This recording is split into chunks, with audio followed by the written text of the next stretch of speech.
the courtroom drama surrounding Blake Lively has erupted into full-scale chaos, signaling the unraveling of what was once a carefully curated narrative of empowerment and victimhood.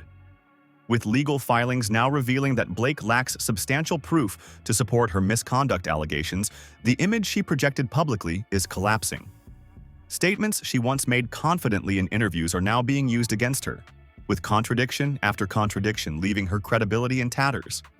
Even her staunchest supporters are stepping back, watching this high-profile meltdown play out like an ill-fated reality show.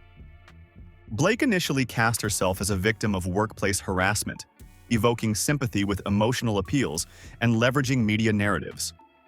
But as the case moved into the discovery phase, cracks began to show.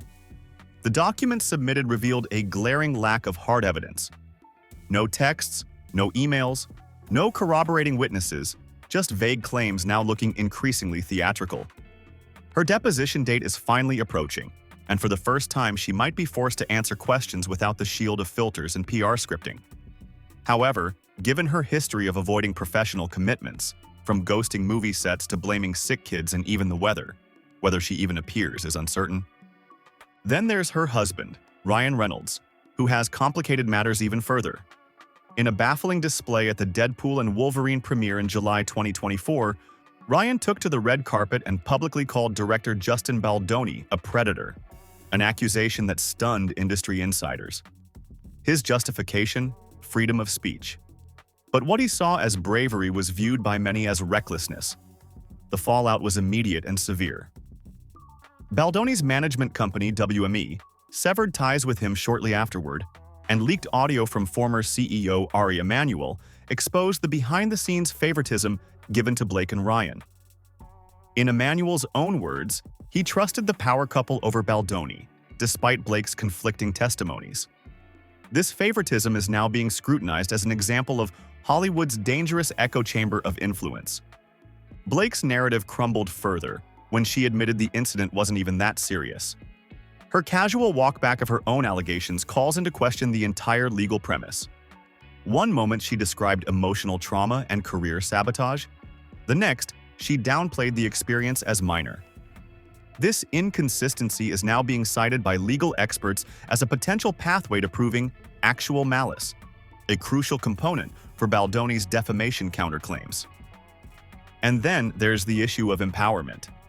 At the 2018 Met Gala, Blake Lively made headlines for declaring no man could define her. Yet now, she's leaned heavily on her husband to wage this legal war.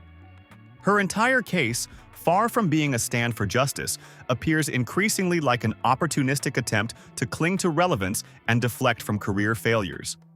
Her legal strategy, if it can be called that, has turned into a subpoena circus. She has issued legal demands to everyone from Wayfair executives to Baldoni's personal health coach. The justification: that suggestions of probiotics were somehow part of a wider conspiracy to undermine her health and image. If it wasn't unfolding in court documents, it would sound like a comedy sketch. Blake's legal team also attempted to move the case from California to New York, only for Judge Lehman to shut down the request, labeling it for what it was: an attempt to venue shop for a more favorable outcome. The judge's irritation was palpable, signaling that even the courts are running out of patience for this Hollywood drama dressed up as a legal proceeding. Wayfair, for its part, has responded not with media spin but with action. They're producing a comprehensive batch of emails, texts, and internal documents set to be delivered by July 1st, 2025. The company's stance is firm. These documents will show Blake fabricated her story to deflect from personal and professional missteps. While Blake floats conspiracy theories about coordinated Instagram posts and sabotage campaigns, Wayfair is focusing on facts. As the case unfolds, more contradictions in Blake's narrative come to light. Her claims morph depending on the platform, downplayed in court, dramatized in interviews. Legal experts say this is a classic sign of a weak case, bolstered by emotion rather than evidence. And in a system that runs on proof, not Instagram likes, that spells trouble. On the other side, Justin Baldoni has stayed mostly silent. His legal team missed a recent deadline to file an amended complaint, leading to speculation about his strategy. But sources close to the case say this may be a calculated pause rather than a retreat. His previous claims were dismissed without prejudice, meaning they could resurface if the facts align. With each new misstep by Blake and Ryan, his position strengthens. He may be letting them implode in the court of public opinion before striking again legally. Behind him, support grows. Friends, colleagues, and industry peers are rallying around Baldoni, highlighting the character assassination he has endured. His restraint has become a counterpoint to Blake's media frenzy. Where she stages public sob stories, he maintains quiet dignity. And then came the media reckoning. Blake's appearance on Megan Twohey's New York Times podcast was expected to be a softball interview, an opportunity to reset the narrative. Instead, Twohey pressed on the inconsistencies in Blake's story, pointing out that the supposed harassment might have been nothing more than creative disagreements on set. The podcast's impact was seismic. It punctured the illusion and reminded listeners that this wasn't a clear-cut case of abuse. It was a blurred mess of egos and miscommunication, now weaponized for public sympathy. Blake's continued doubling down only deepens the crisis.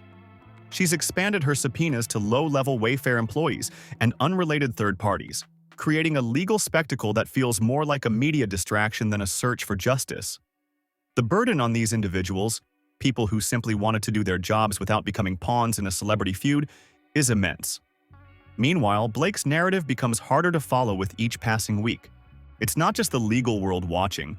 Social media, once her playground, is now turning on her. Fans who once admired her red carpet poise are now questioning her intentions. The once beloved actress is now synonymous with contradiction, hypocrisy, and overreach. Her fall from grace is playing out in real time, and no amount of PR wizardry seems able to halt it. And while Blake clings to a narrative that fewer and fewer believe, Wayfair is preparing to deliver what might be the final blow. Their document production, which insiders suggest includes damaging evidence against her, could dismantle her entire case.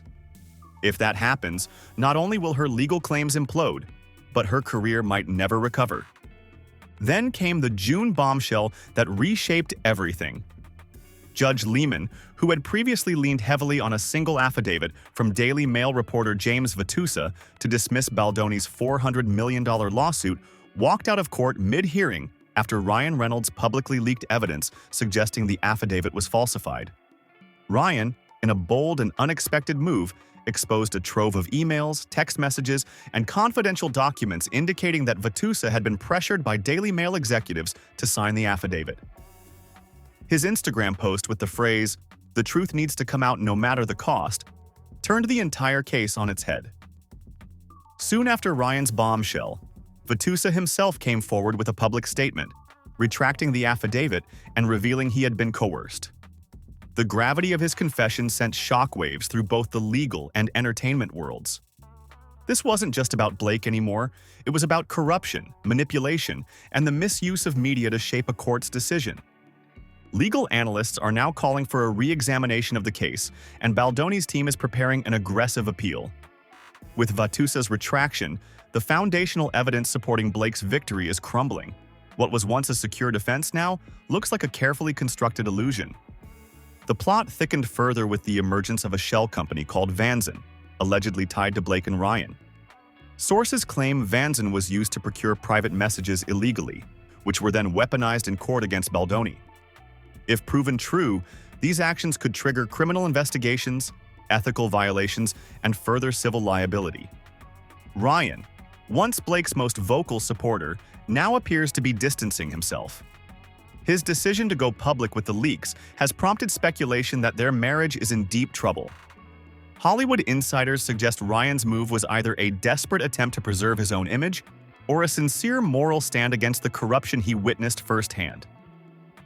The fallout has been swift. Hashtags like #JusticeForBaldoni, #DailyMailLies, and #VanzenGate are trending. The court of public opinion is now aligned with the courtroom's growing suspicion. Even Blake's longtime publicist Leslie Sloan is under fire, accused of orchestrating a smear campaign against Baldoni and manipulating media narratives to deflect attention. As more revelations emerge, this saga is spiraling into something much bigger than anyone imagined. The drama that began as a workplace dispute is now a sprawling scandal with implications for media ethics, legal integrity, and the very culture of Hollywood influence. The question now is no longer whether Blake can win the case. It's whether her brand can survive the truth.